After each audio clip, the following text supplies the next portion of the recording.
کنگره روزنامه‌وانی ماتیو میلر بردف که یامشن پیفدار وزارت درباره امریکا بود درباره او تبلیغاتی و روشکو لروشالات ناوراس های تایبت ارشن و داویه ین بری چند ساعته کان بو ین ایران بو سر اسرائیل اود آخفتنین ویدا زیاتر کو تکزیل سرکری جخز سرکری گفت کو امریکا ده بردوام بیتن سر پشتوانیا اسرائیل جبو و شنده کو اسرائیل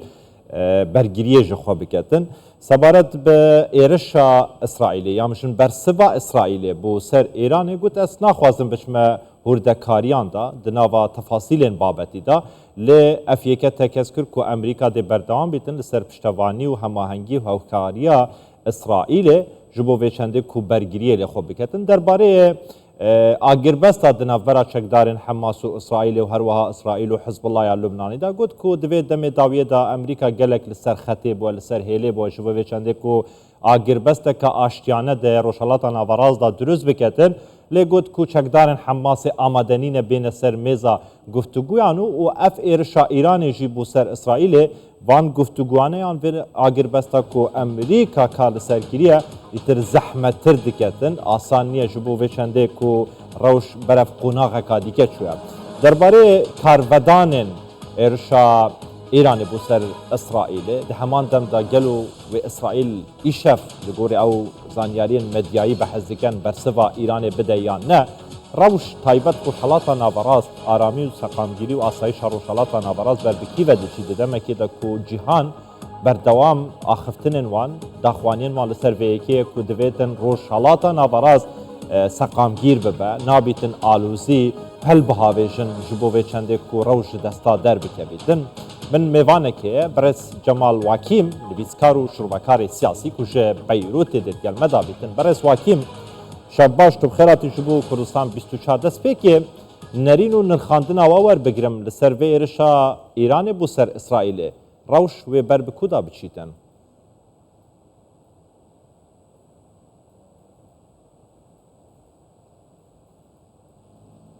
يعني واتا باب الرواي من هيرشي إيران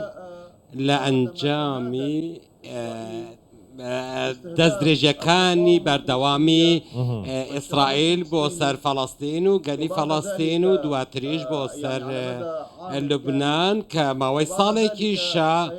بەردەوامە هەروەها بژاردەکەی بۆ دوای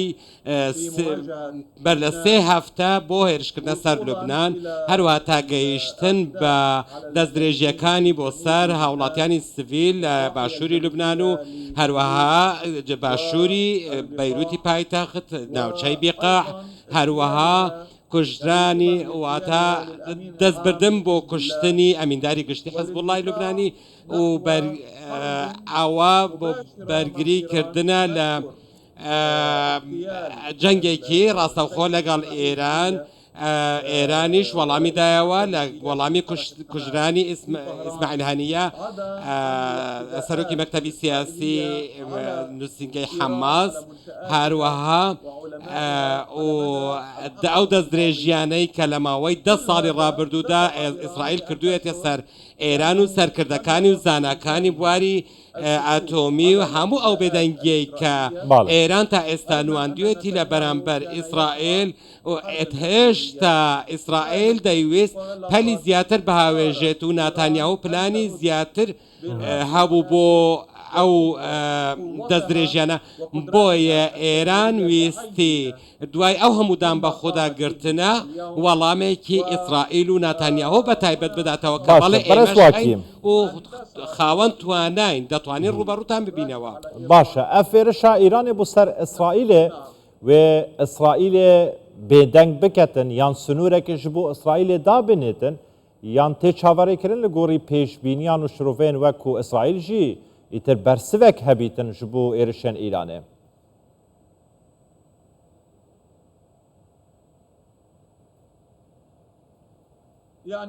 واتە ئێستا ئیسرائیلیەکان ڕایان گەیاندووە کە ئەوان وەڵام دەدەنەوە وەڵامی ئەو هێرشەی دەدەنەوە هێرشەکەی ئێران باش لە هەر کاتێک یاخود لە هەر شوێنێک بێت بەڵام بە بڕوای من ئەو وەڵامدانەوەیە هەندێک سوپرایزیان بۆ ئیسرائیلیەکان دەبێت چونکە ئێستا جەنگەکە تەنیا لە نێوان ئێران و ئیسرائیلدا نییە باڵکو لە نێوان ئێران بە پشتیوانی رووسیا و هەروەها لە نێوان ئیسرائیل بە پشتیوانی ئەمریکا جەنگەکە دەگوزارێت واتە دوو جەمسەرە جیهانیەکان وا خەریکە ڕوبەڕوو یەکتر دەبنەوە بۆیە من پێم وایە ئێران کە بانگەشەی سەرۆکوەزیرانی رووسیای کردووە بۆ ئەوەی سەردانی ئێران بکات بۆیە من پێم وایە پێشهاتی زیاتر لە پێشمان دەبێت و رووسیاش لەگەڵ ئێران دەبێت و پاڵپشتی ئێران دەکات جەنگەکە بەڕێز واکیم یعنی ئەگەر هاتوو ددەمێن داهاتیدا ئیسرائیلێ بەرسڤا ئیرانێدا ینی پێشهات وێ چ بن ئاماژە وێ چ بن ڕۆژهەڵاتە ناوەڕاستدا تنێ بەریەکەفتنا ئیرانی و ئیسرائیلی دبە یانژی وڵاتێن دنیەن ڕۆژهەڵاتە ناوەڕاست دکەبنە ناوە شەڕیدا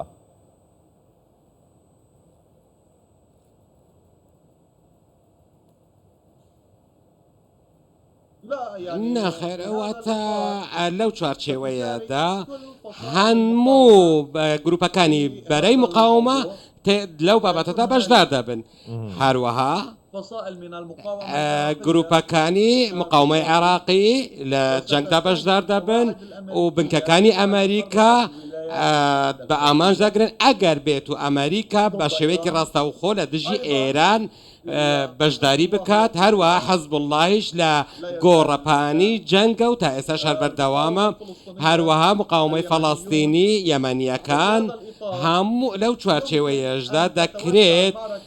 جەنگەکە لەو چوارچێوەدا فراوانتر بیت ببورن بۆ ئەوەی وڵاتانی کەنداویش بگرێتەوە لەو حاڵەتەشدا لێکەوتەکانی ئەو جۆرە جەنگانە دەبێتە کاریگەری لەسەر ڕۆژاواش دەبێت بە تایبەت کە نرخی یەک بەرمیل نەوت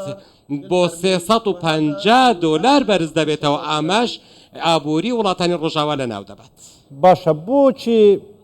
وڵاتێن کەنداڤ وەکە تۆ ئاماژە پێتکەی دەبێژە و ئەگەر ئەف شەڕەت دروست بیتن بەریەکەتنە ئەسرائیلی و ئێرانی دروست بیتن ئیتر وڵاتێن دژی پەلکێژە ناواوی شەڕی دەبن بۆچی وڵاتێن کەنداڤ یان ڕۆژهەڵاتە ناوەڕاو شێوەیەکی گشتی بێدەنگن لە ئاسڤان ئالوزی و وان شەڕ و پەفچوونانە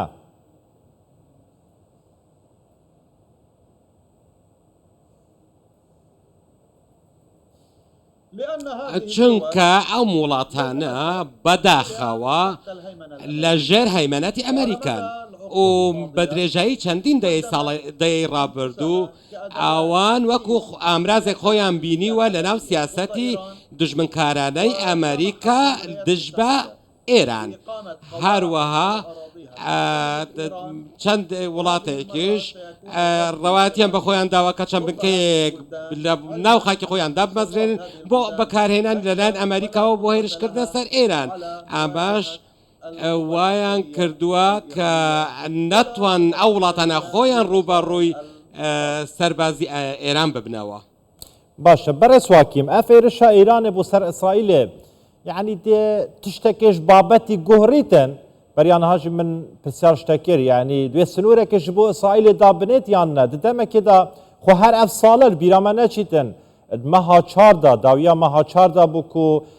ئیرانێ بسەدان موشکên بالستی و درۆنان ێرشی سەر ئیسرائیلێ کرد لێ دە هەمان دەمدا ئیسرائیل سەر ێرشên خۆ بۆ سەر غەزەیە بۆ سەر بەرێن مقاومە ئیسلامی لە ناوچەیەدا بۆ سەر لوبنانێ هەروەها کوشتنا ئیسماعیل هەنیە دناوە ئاخا ئیرانی دە هەر بەردەوامە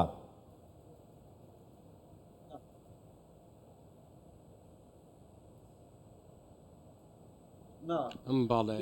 واتە بە بڕوای من پێویستە ئێمە چاوەڕێ بکەین جارێ بزانین ئیسرائیل چ وەڵامێکی دەبێت و دواتر وەڵامی ئێرانیش بۆ وەڵامەکە ئیسرائیل چی دەبێت لە هەموو حاڵەتێکیشدا من پێم وایە ئێمە لە بەردەم دیمەنی جەنگێکی هەرێمەتین بەرپرسیارەتیەکەش پلەی یەکەم دەکەوێتە سەرشانی ویلایەتە یەکگرتووەکانی ئەمریکا چونکە ئەوان دەست پێشخەریان کردووە لە داگیرساندنی گڵۆپی ساوز بۆ پیادەکردنی سیاسەتە دژمنکاریەکەی ئیسرائیل. هەروەها من پێم وایە کە ئەم جەنگە چ درێژ بێت یا خۆت کورد بیت لە کۆتاییدا هەیمنەتی ئەمریکا و زایۆنیزم لە ناوچەکەدا لە پاشەکشەدا دەبیت و پرۆژەی ئەمریکی و ئیسرائیلی شکست دەهێنێت لە بۆ دابشکردنی نەخشەی جوگرافیای ناوچەکە هەروەک ئێران دەتوانێت لەو ناوچەیە پرۆژەی ئیسرائیلیش لەناو ببات. لێ هەمان دەمدا بەریا چەندێکێ نەتانیاهۆ بنیامین نەتانیاهۆ سەرکوەزیرن ئیسرائیلیشی ڕاگەهاندوو بوو کە دەمێکی نزیکداوە ئێرانی ئازاد بکەین. یعنی ئەف ئاماژەنە ji بۆ vê çendێک و şerekê rasta û rastê îranî û İsraîlî dirûst bibe piştevaniya Emerîka.